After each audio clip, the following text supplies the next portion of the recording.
Special train से रामेश्वरम धाम की तीर्थ यात्रा। मध्य प्रदेश कांग्रेस अध्यक्ष कमलनाथ आज कारम डैम का जायजा लेने के लिए पहुंची। कमलनाथ के साथ स्थानीय विधायक भी मौजूद रहे। अपने दौरे के दौरान कमलनाथ प्रभावित गांव का एरियर सर्वे भी करेंगे, साथ ही प्रभावितों से बातचीत करेंगे। धार में कारण डैम का दौरा करने के बाद पीसीसी चीफ कमलनाथ ने प्रेस कॉन्फ्रेंस करते हुए बीजेपी पर निशाना साधा। उन्होंने कहा कि पूरे प्रदेश में भ्रष्टाचार चरम पर है। बीजेपी की सरकार भ्रष्टाचार करके उसे इवेंट का रूप देती है। मध्य प्रदेश में भ्रष्टाचार की बाढ़ आई है। हर ठेके में जब तक सौदा नहीं होता तब तक कोई काम नहीं होता। धार के कारम डैम का पूर्व मुख्यमंत्री कमलनाथ ने हवाई सर्वेक्षण कर गृह मंत्री डॉक्टर नरोत्तम मिश्रा ने कहा कि वहां अब कुछ नहीं बचा। संपूर्ण मध्य प्रदेश में अतिवृष्टि हो रही है। प्रदेश में कई जगह बाढ़ के हालात है, नदी नाले उफान पर हैं। कमलनाथ जी वहां जाएं और अपने कार्यकर्ताओं से कहें कि लोगों की मदद करें।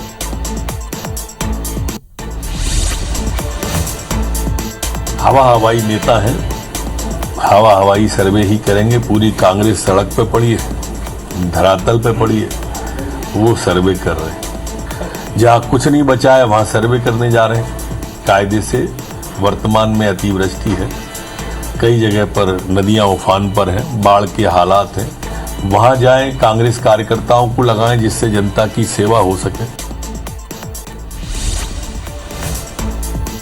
सीएम शिवराज सिंह चौहान ने मध्य प्रदेश के बांधों का जलस्तर बढ़ने को लेकर समीक्षा की। सीएम ने सीहोर, हरदा सहित संबंधित जिलों के कलेक्टर से चर्चा की और हर हालात के लिए तैयार रहने को कहा। बारिश के हालात पर सीएम शिवराज सिंह ने बयान देते हुए कहा है कि मैं पूरी स्थिति पर निगाह बनाए हुए हूं और सभी जिलों के कलेक्टर से लगातार मेरी चर्चा हो रही है। इसके साथ ही बाढ़ संभावित क्षेत्रों में एसडीआरएफ की टीमें तैनात कर दी गई हैं। उन्होंने कहा कि मैं चाहता हूं कि लोग भी प्रशासन का पूरा सहयोग करें। मध्य प्रदेश में बाढ़ के हालात पर बीजेपी प्रदेश अध्यक्ष वी डी शर्मा का बयान सामने आया। उन्होंने बीजेपी कार्यकर्ताओं से अपील करते हुए कहा है कि राहत बचाव के काम में कार्यकर्ता आ गया है। साथ ही कहा कि कार्यकर्ता तिरंगे का सम्मान बरकरार रखे, जमीन पर तिरंगा नहीं गिरना चाहिए, बूथ पर तिरंगा में बनाए। ओरछा में भी भारी बारिश की वजह से नदी नाले उफान पर है, जिसके चलते माता टीला बांध से 4 लाख क्यूसेक पानी छोड़ा गया। वहीं प्रशासन कमला नदी के आसपास क्षेत्रों में मुस्तैद है। नर्मदापुरम में नर्मदा नदी उफान पर है। प्रशासन की ओर से इलाके में अलर्ट जारी कर दिया गया है। साथ ही लोगों को तटीय इलाकों में नहीं जाने की हिदायत दी गई है। फिर भी एक शख्स जान जोखिम में डालकर नर्मदा की लहरों में गोता लगाते नजर आया। गुना में लगातार हो रही बारिश के बाद नदी नाले उफान पर है। तेज बारिश के कारण गोपी सागर डैम के 2 गेट खोलने पड़े हैं। डैम के गेट खुलने से पुलिया डूब गए हैं। मध्य प्रदेश से राजस्थान की तरफ जाने वाला मार्ग बंद हो चुका है, जिससे आने जाने वाले लोगों को भारी परेशानी का सामना करना पड़ रहा है। नर्मदापुरम में लगातार बारिश के बाद नदी नाले उफान पर हैं। बीती रात से ही नर्मदा खतरे के निशान से 1 फीट नीचे बह रही है। सरकार और प्रशासन लोगों को समझाइश दे रहा है, लेकिन इसके बावजूद लोग सेल्फी लेने के चक्कर में अपनी जान जोखिम में डाल रहे हैं। सेठानी घाट पर पुलिस प्रशासन के बंदोबस्त के बावजूद लोग सेल्फी के चक्कर में रेलिंग के बिल्कुल पास खड़े नजर आ रहे हैं और सेल्फी ले रहे हैं। जबलपुर के बरगी बांध के सभी 13 गेट खोले गए हैं। जलस्तर बढ़ने के कारण 3000 घन मीटर सेकेंड पानी छोड़ा जा रहा है। वहीं नर्मदा नदी के तटीय इलाकों में अलर्ट जारी कर दी गए। बारिश के कारण मध्य प्रदेश के कई डैम लबालब हो चुके हैं, जिसके चलते कई डैम से पानी छोड़ा जा रहा है। तवा डैम के सभी 13 गेट खोल दिए गए हैं। वहीं बारना डैम में के 8 में से 6 गेट खोले गए हैं। डैम के खुलने से निचले इलाकों में अलर्ट जारी किया गया है। होशंगाबाद, हरदा, देवास, रायसेन, सीहोर, बड़वानी में अलर्ट जारी किया गया। वहीं बैतूल के सारनी के सतपुड़ा जलाशय का जलस्तर बढ़ गया है, जिसके चलते जलाशय के 7 गेट खोले गए हैं। बांध के से 40,000 क्यूसेक पानी प्रति सेकंड के हिसाब से छोड़ा जा रहा है। वहीं नदी इलाके में पड़ने वाले सारे मार्ग बंद हैं। हालात को देखते हुए निचले इलाकों में अलर्ट जारी किया गया। बालाघाट जिले में लगातार हुई बारिश के कारण इलाके में हालात बिगड़ने लगे हैं। नदी का पानी लोगों के घरों में घुस गया है। वहीं सूचना पर एसडीआरएफ की टीम ने 150 लोगों को सुरक्षित स्थानों पर पहुंचाया। भोपाल में भारी बारिश के चलते नदी नाले उफान पर है। राजधानी से लगे गांव में बाढ़ जैसे हालात हैं। कई गांवों का संपर्क भोपाल से कट गया है। जाट, पड़रिया, जमुनिया, अमजरा, समरधा गांव के इलाकों में जलस्तर बढ़ने से इनका संपर्क राजधानी से कट गया। जबलपुर में बारिश की वजह से नर्मदा का जलस्तर लगातार बढ़ गया है। ग्वारी घाट में नर्मदा के घाट में पानी में डूब चुके हैं। बता दें कि बरगी बांध से पानी छोड़ने के बाद नर्मदा के घाट पूरी तरीके से जलमग्न हो चुके हैं। सुरक्षा के लिए प्रशासन ने होमगार्ड के जवानों को तैनात किया। रायसेन जिले के सबसे बड़े बांध बारना के 4 गेट खोले गए हैं। इससे अब बांध से 30,000 क्यूसेक पानी छोड़ा जा रहा है। वहीं बारना बांध और बरगी बांध के गेट खोले जाने से नर्मदा के तटीय क्षेत्र में अलर्ट जारी किया गया है। प्रशासन ने मुनादी कराकर नर्मदा नदी के किनारे के गांव में लोगों को अलर्ट रहने की सलाह दी। राजधानी भोपाल में सुबह से हो रही तेज बारिश से कई इलाकों में जलभराव की स्थिति बन गई है। बारिश के कारण शहर की नालियां उफान पर हैं। पेट्रोल पंपों तक पानी भरने के कारण इन्हें बंद करना पड़ा। शहर की महापौर के वार्ड में भी पानी भर गया, जिससे नगर निगम के दावों की पोल खुल गई। मंडला में लगातार बारिश से नदी नाले उफान पर है, जिसके कारण मंडला से सिवनी मार्ग बंद हो चुका है। वहीं थांवर डैम के सभी 6 गेट करीब 1 मीटर खोल दिए गए हैं। संभावना जताई जा रही है कि इन सभी गेट्स को रात तक और अधिक खोला जाएगा। मध्य प्रदेश में भारी बारिश और कई इलाकों में बाढ़ के चलते 6 जिलों के स्कूल बंद करने के लिए आदेश दिए गए हैं। भोपाल, नर्मदापुरम, बैतूल, रायसेन, विदिशा और हरदा में आज स्कूल बंद रहेंगे, जिसके लिए इन जिलों के कलेक्टर्स ने आदेश जारी कर दिया। हरदा जिले में पिछले 24 घंटे से बारिश का कहर जारी है, जिसके कारण आज सभी स्कूलों में अवकाश घोषित करने का आदेश जिला प्रशासन ने दिया है। और नर्मदा नदी का जलस्तर लगातार बढ़ रहा है। मौसम विभाग प्रत्येक गाँव में भारी बारिश का अलर्ट जारी कर दिया है। विदिशा जिले में लगातार हो रही बारिश से कुरवाई बेतवा पुल का पानी उफान पर है, जिसके कारण सिरोंज, विदिशा, भोपाल, गुना, राजगढ़, ब्यावरा के लिए आवागमन पूरी तरीके से प्रभावित हुआ है। प्रशासन द्वारा भी लोगों से ऐसे मार्गों पर न जाने की अपील की जाएगी। मध्य प्रदेश के कई जिलों में भारी बारिश का अलर्ट जारी कर दिया गया है। मौसम विभाग के मुताबिक भोपाल, नर्मदापुरम और जबलपुर संभाग में भारी बारिश के आसार हैं। वहीं लगातार हो रही बारिश से प्रदेश के कई डैम लबालब हो चुके हैं। प्रदेश में सबसे ज्यादा बारिश के मामले में मध्य प्रदेश 5वें नंबर पर है। मानसून की डिस्ट्रिक्ट वाइज प्रोग्रेस रिपोर्ट में ये बात सामने आई है। मध्य प्रदेश से आगे तमिलनाडु, तेलंगाना, कर्नाटक और राजस्थान है। वहीं भोपाल समेत 4 जिलों में सामान्य से बहुत ज्यादा बारिश हुई है। 14 जिलों में एक्सिस यानी कि ज्यादा और 23 जिलों में सामान्य बारिश हुई है।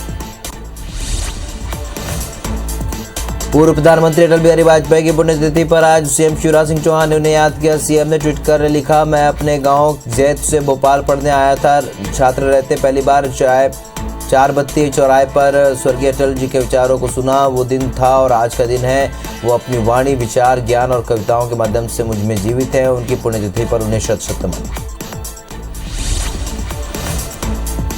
मध्य प्रदेश के पूर्व प्रधानमंत्री अटल बिहारी वाजपेयी की पुण्यतिथि पर सियासत गर्मा गई है। कांग्रेस के विधायक पीसी शर्मा ने कहा है कि बीजेपी महापुरुषों को सिर्फ यूज एंड थ्रो करती है। बीजेपी और आरएसएस का यही चरित्र है। बीजेपी ने अटल जी के परिवार के सदस्यों के साथ भी भेदभाव किया। अटल जी बीजेपी के संस्थापकों में से एक।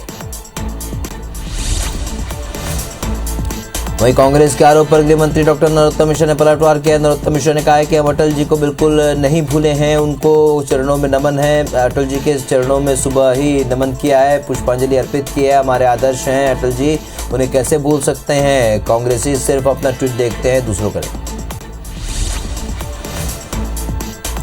मध्य प्रदेश में निकाय चुनाव के में ओवरऑल बीजेपी का ही दबदबा रहा और कुल 345 निकायों के निर्वाचन में भाजपा को 287 और कांग्रेस को 54 स्थानों में जीत मिली है। वहीं 16 में से 13 नगर निगमों के अध्यक्ष बीजेपी के चुने गए। 76 में से 60 नगर पालिकाओं और 255 में से 214 नगर परिषदों में अध्यक्ष और उपाध्यक्ष सभापति पद पर बीजेपी विजयी है।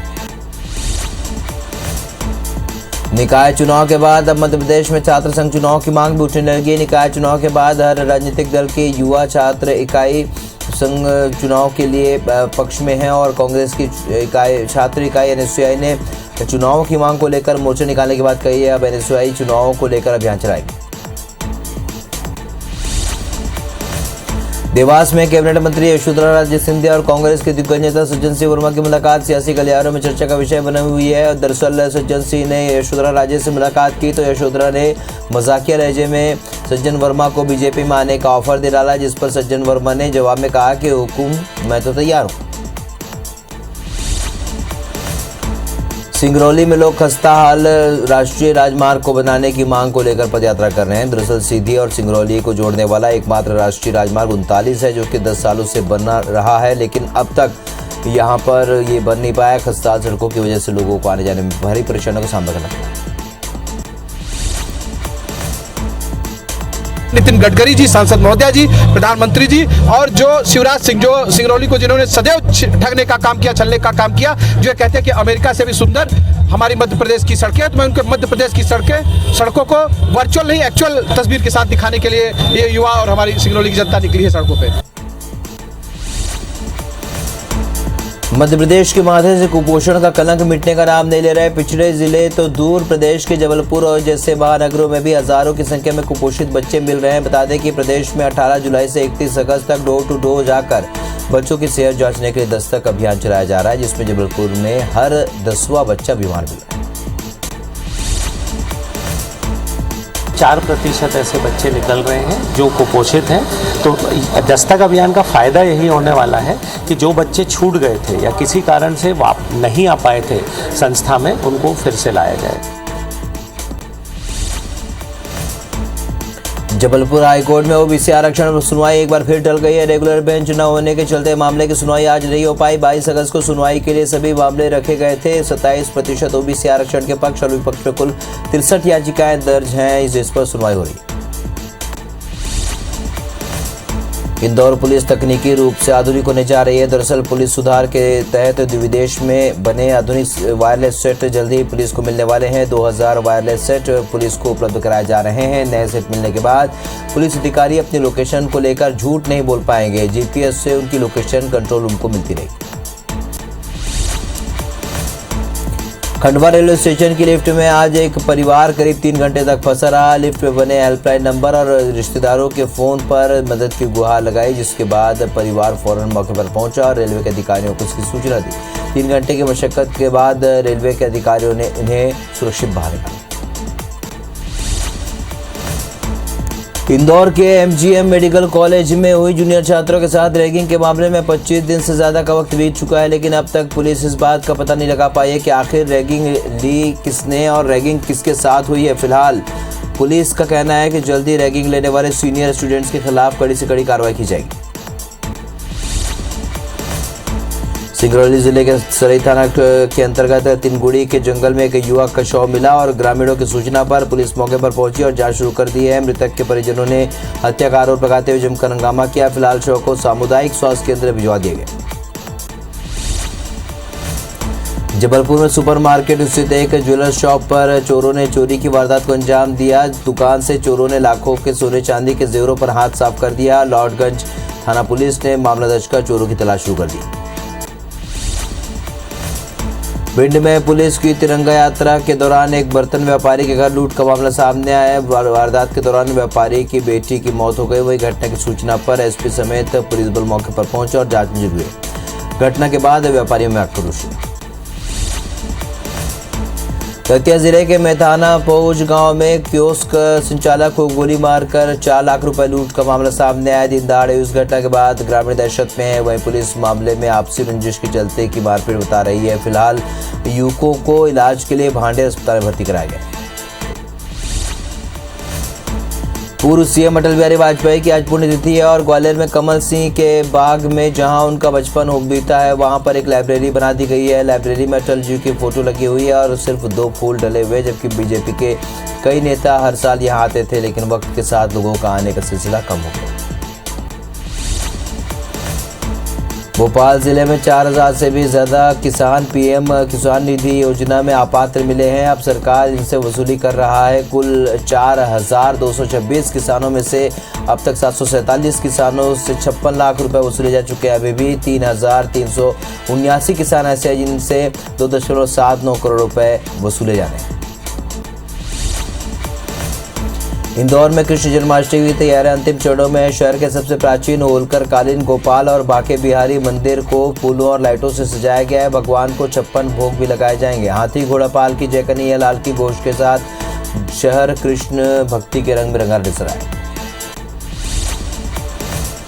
इंदौर में कोरोना के कम होते मामलों के बीच मौसम में बदलाव के साथ मौसमी बीमारियों ने भी तेजी से पैर पसारना शुरू कर दिया है। शहर के सरकारी के साथ साथ ही निजी अस्पतालों में मरीजों की संख्या बढ़ती जा रही है। वहीं डेंगू मलेरिया के केस निजी अस्पतालों में अधिक आ रहे हैं। फिलहाल सरकारी आंकड़ों के मुताबिक 7 मरीज डेंगू के एक्टिव हैं। मध्य प्रदेश में कोरोना संक्रमण के मामलों में अब धीरे धीरे कमी देखने को मिल रही है। वहीं त्योहारी सीजन के पहले पूरी प्रदेश में रोजाना कोविड के 250 से भी ज़्यादा नए मामले सामने आ रहे थे, तो वहीं अब तक ये आंकड़ा 150 के नीचे पहुंच गया है। यहाँ पर 24 घंटे में कोरोना के 110 नए मरीज मिले।